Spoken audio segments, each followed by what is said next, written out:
Hello everyone, welcome back to my channel. तो आज हम देखेंगे एलटी ग्रेड जीएस से रिलेटेड 10 मोस्ट इंपॉर्टेंट क्वेश्चंस देखेंगे जिनकी एक्सपेक्टेशन बहुत ज़्यादा होती है एग्ज़ाम में आने की। ऐसे क्वेश्चंस को हम एक्सपेक्टेड क्वेश्चंस कहते हैं। तो इसमें आप केवल 10 क्वेश्चंस देखेंगे, लेकिन डेली एक वीडियो, आज से मैं डेली अपने चैनल पे एक वीडियो अपलोड करूँगी, उसे आप रेगुलरली फॉलो करिएगा, क्योंकि उससे हो सकता है कि आपको कुछ क्वेश्चंस आपको एग्ज़ाम में देखने को मिले। और आपको पता है कि एग्ज़ाम के पॉइंट ऑफ व्यू से एक एक नंबर हम सब के लिए कितनी ज़्यादा अहमियत रखता है। तो जी जान लगा करके अपनी पढ़ाई पे ध्यान देना है। और ये सारे वीडियोस काफ़ी छोटे होने वाले हैं, जिससे आपका ज़्यादा टाइम भी नहीं जाएगा और थोड़े ही टाइम में आपके 10 इंपॉर्टेंट क्वेश्चन के 10 एक्सपेक्टेड क्वेश्चन कवर हो जाएंगे। एक बार वीडियो देखें और याद करने की कोशिश करें। तो अब बिना देरी के वीडियो को शुरू करते हैं।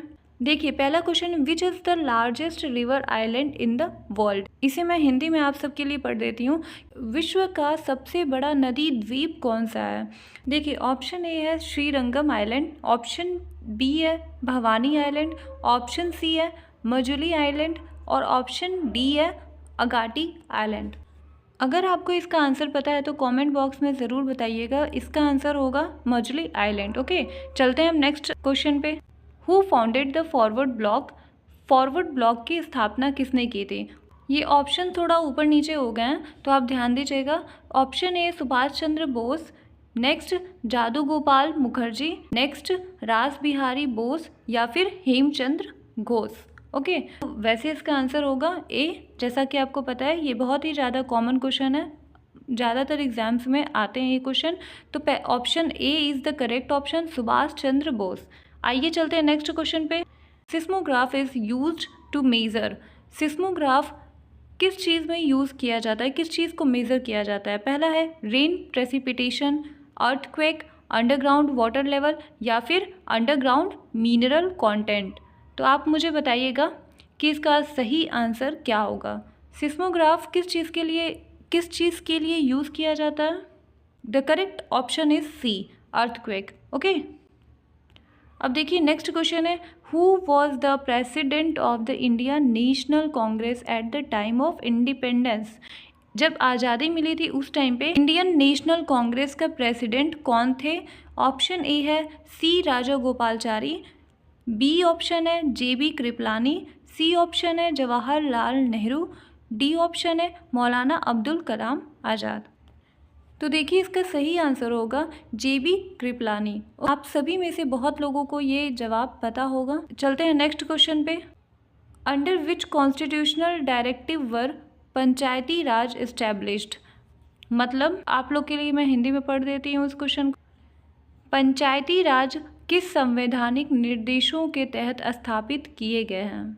ऑप्शन ए है फंडामेंटल राइट्स, ऑप्शन सी है directive principles of state policy, option B है fundamental duties and none of these is the fourth option. तो आपको बताना होगा कि इसमें कौन सा सही ऑप्शन होगा। तो इसका सही ऑप्शन है, इसका सही आंसर होगा directive principle of state policy.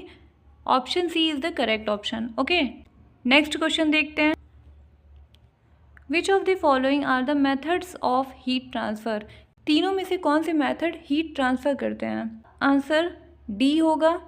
तीनों के तीनों हीट ट्रांसफ़र करते हैं। कंडक्शन से भी होता है, रेडिएशन से भी होता है और कन्वेक्शन से भी होता है। नेक्स्ट देखते हैं क्वेश्चन। नेक्स्ट है Jagoi and Cholom are the two main parts of the classical dance. Jagoi और चालोम कौन से क्लासिकल डांस का पार्ट है? पहला है भरतनाट्यम, उड़ीसी या मणिपुरी या फिर मोहिनी अट्टम। तो इसका सही जवाब होगा दिस इज मणिपुरी। उर्वरकों की क्रांति का संबंध किस रंग से है? The revolution in fertilizers is related to which colour. तो इसका सही आंसर हो जाएगा option D is the correct option, grey. Okay, which of the following properties of light can be used to explain the phenomenon of shadow formation. कौन सी ऐसी property है जिसकी वजह से शैडो फॉर्मेशन होती है? तो पहला है light travel in a straight line, second है light does not pass through opaque object. Opaque object का मतलब वो होता है ऐसा ऑब्जेक्ट जिसको लाइट पास नहीं कर पाती है, मतलब जिसके आर पार आप देख भी नहीं सकते हैं।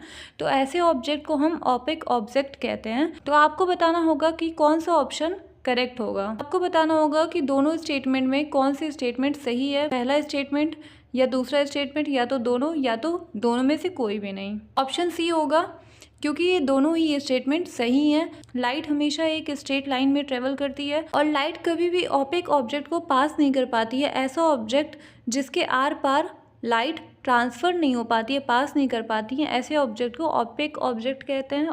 तो यहाँ पे दोनों स्टेटमेंट सही हो जाएगी। नेक्स्ट एंड लास्ट क्वेश्चन है, which of the following vitamins are water soluble. कौन से विटामिन ऐसे हैं जो वाटर सॉल्युबल हैं? तो इसका ऑप्शन ए हो जाएगा, vitamin B and vitamin C is the correct option. ये वाटर सॉल्युबल वाइटामिन्स होते हैं।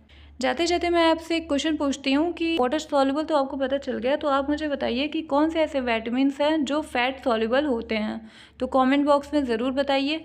मिलते हैं नेक्स्ट वीडियो में, तब तक के लिए अच्छे से LT ग्रेड की प्रिपरेशन करिए। All the very very best.